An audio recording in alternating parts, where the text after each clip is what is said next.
आज या ठिकाणी खर तर 2-3 दिवसापूर्वीच आम्हाला प्रचार चालू करायचा होता, परंतु माझ्या घरामध्ये विवाह सोहळा होता माझ्या कन्येचा, त्यामुळे मी त्या ठिकाणी हा प्रचार चालू करायला आम्हाला थोडा वेळ झाला। परंतु आज या ठिकाणी प्रचाराचा शुभारंभ करत असताना आज या ठिकाणी आमच्या जिल्हा परिषद गटातील बहुसंख्य कार्यकर्ते या ठिकाणी एकत्र आले। जो काही विषय होता तो आम्ही सगळ्यांनी एक दिलानं पक्षानं दिलेले हे तिन्ही उमेदवार हे विजयी करायचे कोणत्याही परिस्थितीमध्ये, असा संकल्प आज या निमित्तानं सर्व कार्यकर्त्यांनी केलेला आहे।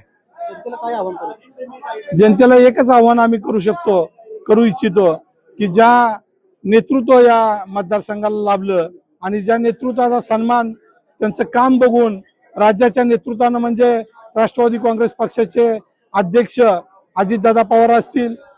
मुख्यमंत्री देवेंद्रजी फडणवीस असतील आणि दुसरे उपमुख्यमंत्री एकनाथजी शिंदे असतील, यांनी आबांच्या कामाचा एक झपाटा बघितला, आबांची काम करण्याची पद्धत बघितली आणि आबांना त्या ठिकाणी मंत्रिमंडळामध्ये स्थान त्या ठिकाणी दिलं गेलं। त्या आबांच्या नेतृत्वाखाली आज आम्ही जनतेला एवढंच आव्हान करू इच्छितो की जो मतदारसंघ विकासाच्या बाबतीत पूर्णपणानं परिपूर्ण बांधला गेलेला आहे, की वाडी वस्तीवर कोट्यावधी रुपयाची कामं उभी केली। आबांनी कधी त्या ठिकाणची एखाद्या वाडी वस्तीवरची लोकसंख्या बघितली नाही, त्या गावात राहणारी डोकी कितीच बघितली नाही, परंतु त्या गावाला जर 50 आणि 100 लोकांची वस्ती असेल तरी सुद्धा कोट्यावधी रुपयाचा निधी दिला आणि अनेक विकासाची कामं ज्या या तालुक्यात गरजेची होती ती पूर्णत्वाला नेलेली। दुसरा गोष्ट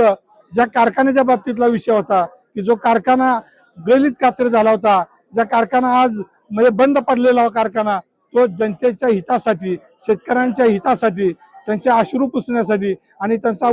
उत्पादित केलेला ऊस योग्य वेळेत गाळप करून देऊन तो जो स्वर्गीय किसनवीर आबांनी कारखाना उभा केला, जे काही वैभव होतं ते वैभव वाचवण्याचं काम सुद्धा मकरंद आबांच्या माध्यमातून आपण सर्वांनी यशस्वीपणानं पार पाडलेलं आहे। त्यामुळे भविष्यात या गोष्टीला दृष्ट लागू नये, बंद पडलेल्या सगळ्या संस्था तालुक्यातल्या चालू केल्या, कारखाना चालू केला आणि मतदारसंघ सुद्धा चांगल्या पद्धतीने विकासाच्या माध्यमातून बांधला गेलेला आहे। त्यामुळे माझी जनतेला एकच आव्हान राहील की जी समोरची लोक आहेत की जे 365 दिवस कुठं होती याचा पत्ता नव्हता, परंतु आज निवडणुकीच्या निमित्तानं सहकुटुंब गावोगाव फिरतायत। निश्चितपणानं माझं एकच सांगणं आहे की ज्यांनी काम केलं, जे रात्रंदिवस आपल्यासाठी झटतात, त्या कार्यकर्त्यांच्या पाठीशी जनतेनं उभं राहावं, विकासाच्या पाठीमागं उभं राहावं आणि एक चांगलं नेतृत्व उभं राहिलेलं आहे, त्या नेतृत्वाची ताकद आपण वाढवावी एवढीच आग्रहाची आणि कळकळीची विनंती करेन। तुम्हाला प्रचार दरम्यान जनतेचं वाटतं